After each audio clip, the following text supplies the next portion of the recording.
ನಿಮ್ಮ ಹಳೆಯ ಚಿನ್ನದ ಒಡವೆನ ಅಧಿಕ ಬೆಲೆಗೆ ಮಾರಬೇಕೆ? ಆಟಿಕಾಗೆ ಕಾಲ್ ಮಾಡಿ 8880 Attica gold company.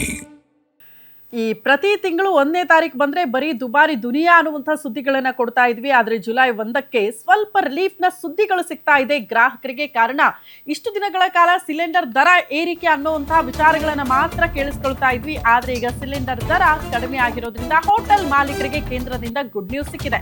Commercial cylinder ಸದಾ ಏರಿಕೆ ಕಂಡಿದ್ದ ಕಮರ್ಷಿಯಲ್ ಸಿಲಿಂಡರ್ ಬೆಲೆಯಲ್ಲಿ ಇಳಿಕೆ ಆಗಿದೆಯಂತೆ. 6 ತಿಂಗಳಿನಿಂದ ಏರಿಕೆ ಕಂಡಿದ್ದ ಕಮರ್ಷಿಯಲ್ ಸಿಲಿಂಡರ್ನಲ್ಲಿ ಇಳಿಕೆ ಆಗಿದೆ. 19 ಕೆಜಿ ಸಿಲಿಂಡರ್ ಬೆಲೆಯಲ್ಲಿ 177 ರೂಪಾಯಿ ಇಳಿಕೆ ಆಗಿದೆ. ಸದ್ಯ ಬೆಂಗಳೂರಿನಲ್ಲಿ ಒಂದು ಕಮರ್ಷಿಯಲ್ ಸಿಲಿಂಡರ್ ಅನ್ನ ತಗೊಳ್ತೀರಿ ಅಂತ ಹೋದ್ರೆ 3021 ರೂಪಾಯಿ ಕೊಡಬೇಕು. ಮೋಸ್ಟ್ಲಿ ಇದು ಕೂಡ ಜಾಸ್ತಿ ಅಂತಾರೆ ಹೋಟೆಲ್ ಮಾಲೀಕರು. ಕೇಳಿದ್ರೆ ಅಷ್ಟಿರ್ಲಿಲ್ಲ ಸರ್ ಅಂತ. ಬಟ್ ಏನು ಮಾಡೋಕ್ಕಾಗಲ್ಲ, ಇಷ್ಟು ದಿನಗಳ ಕಾಲ ಬಟ್ ಏರಿಕೆ ಆಗ್ತಾ ಇತ್ತಲ್ಲ, ಅಟ್ಲೀಸ್ಟ್ ಈಗ 177 ರೂಪಾಯಿ ಇಳಿಕೆ ಆಗಿದೆ ಅನ್ನುವಂಥ ಸಮಾಧಾನ ಹೋಟೆಲ್ ಮಾಲೀಕರಿಗೆ ಇರುತ್ತೆ.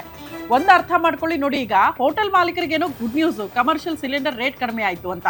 ಹಂಗಂದ ಮಾತ್ರ ಗ್ರಾಹಕರಿಗೆಲ್ಲ ಈ ಊಟ ತಿಂಡಿ ಕಾಫಿ ಟೀ ಬೆಲೆಯಲ್ಲಿ ಏರಿಕೆ ಆಗಿತ್ತಲ್ಲ, ಅದನ್ನ ಇಳಿಕೆ ಮಾಡ್ತಾರ ಹೋಟೆಲ್ ಮಾಲೀಕರು? ಇಲ್ಲ, ಯಥಾವತ್ತಾಗಿ ಅದೇ ರೇಟನ್ನು ಇಸ್ಕೊಳ್ತಾರೆ. ಸೊ ಎನಿವೆ, ಹೋಟೆಲ್ ಮಾಲೀಕರು ಈಗ ಒಂದು ಗುಡ್ ನ್ಯೂಸ್ ಅನ್ನ ತಗೊಂಡ್ರು. ಕಾರಣ ಕಮರ್ಷಿಯಲ್ ಸಿಲಿಂಡರ್ ದರ 177 ರೂಪಾಯಿ ಕಡಿಮೆ ಆಗಿದೆ ಅಂತ.